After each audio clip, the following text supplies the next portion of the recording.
Hello दोस्तों, जय श्री सीताराम। दोस्तों, स्वागत है आपका हमारे चैनल हिंदी कहानी वर्ल्ड में। और आज की कहानी का शीर्षक होने वाला है कौन बनेगा नेता।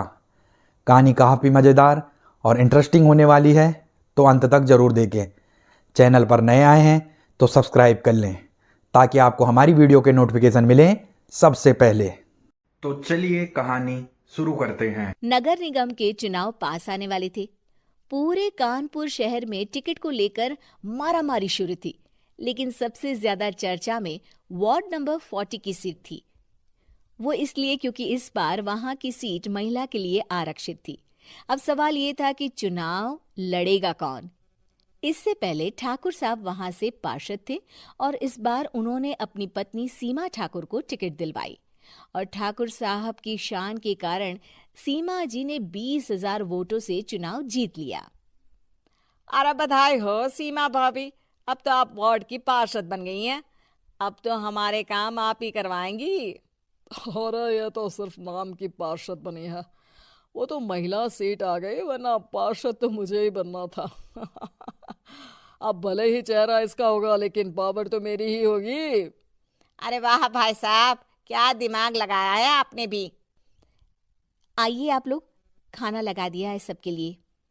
सीमा जी पार्षद बन चुकी थीं, फिर भी उनकी एक ना चलती। सारे काम ठाकुर साहब खुद ही संभाल लेते और जहां जरूरत पड़ती वहां सीमा जी का अंगूठा लगवा लेते। सीमा जी ज्यादा पढ़ी लिखी भी नहीं थी। एक दिन ठाकुर साहब और सीमा एक प्रोग्राम में जाते हैं। अरे ठाकुर साहब, आप आ गए। ओहो, पार्षद मैडम भी आ गई हैं। स्वागत है आप दोनों का। लगता है हमारे पार्षद फंड का सही इस्तेमाल हो रहा है। चलिए अब उद्घाटन करते हैं। ये लीजिए ठाकुर साहब कैची, आप ही सबसे पहले प्रवेश कीजिए। सब लोग आगे निकल जाते हैं और सीमा जी पार्षद होने के बावजूद भी पीछे खड़ी रह जाती हैं। वो देखती हैं कि वेलकम बोर्ड पर उनका नाम है, लेकिन महिला होने के कारण कोई उनका सम्मान नहीं कर रहा। अगले दिन एक आदमी उनके घर आता है। अरे ठाकुर साहब नमस्कार। कल ना हम नोटिस किए कि हमारा घर तो अवैध है और नगर निगम वाले उसे तोड़ने आ रहे हैं। अरे कुछ कीजिए ना ठाकुर साहब। देखो भाई, मैं तो ज्यादा कुछ कर नहीं सकता, पर अगर तुम सबकी जेब गर्म कर दो तो कुछ हो सकता है। कुल मिलाकर 4 लाख लगेंगे। अरे 4 लाख ठाकुर साहब? अरे भाई, मैं अपने लिए नहीं मांग रहा हूँ। दरोगा है, इंजीनियर बाबू है, बड़े साहब है, सबको देना पड़ता है ना थोड़ा थोड़ा।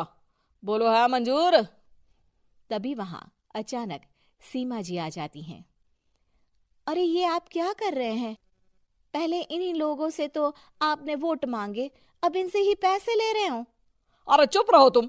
तुम्हारा काम है सिर्फ अंगूठा लगाना, तुम वही किया करो। मुझे दूसरे काम तुम मत सिखाओ, समझी?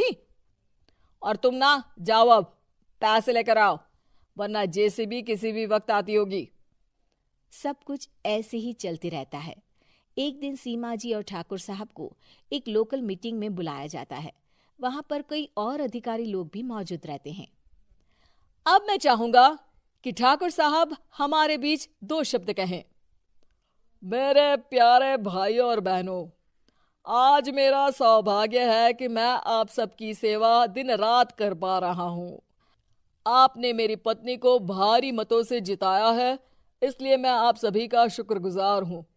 मैं आप सबसे वादा करता हूं कि हमेशा की तरह हमारे वार्ड में किसी को कोई तकलीफ नहीं आने दूंगा। सभी लोग तालियां बजाने लगते हैं। अब मैं माननीय पार्षद मैडम को स्टेज पे बुलाना चाहूंगा।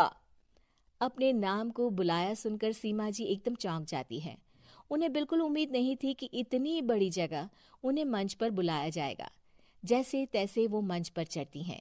ऊपर जाते ही सीमा जी को सारी पुरानी बातें याद आ जाती हैं कि किस तरह उनके पति उन्हें कभी भी आगे बढ़ने नहीं देते और उनके नाम से गलत काम करते हैं। वो बोलने लगती हैं। मैं आपके वार्ड की पार्षद सीमा हूं। आप में से बहुत कम लोग ही मुझे जानते होंगे, क्योंकि इससे पहले मुझे कभी ऐसा मौका ही नहीं मिला। सारे मौके मेरे पार्षद पति यानी आपके ठाकुर साहब ही लेते रहे, लेकिन आज ये मौका मुझे मिला है तो मैं इसे ऐसे ही नहीं जाने दूंगी। मैं आपको ये बताना चाहती हूँ कि आपके ठाकुर साहब मेरे नाम की आड़ में गैर कानूनी काम करते हैं, जिस पर अंगूठों के निशान मेरे होते थे। इसीलिए मैं अपनी गलती मानती हूँ और आज अपने पद से इस्तीफा देती हूँ, ताकि आगे से कोई गलत काम ना हो पाए।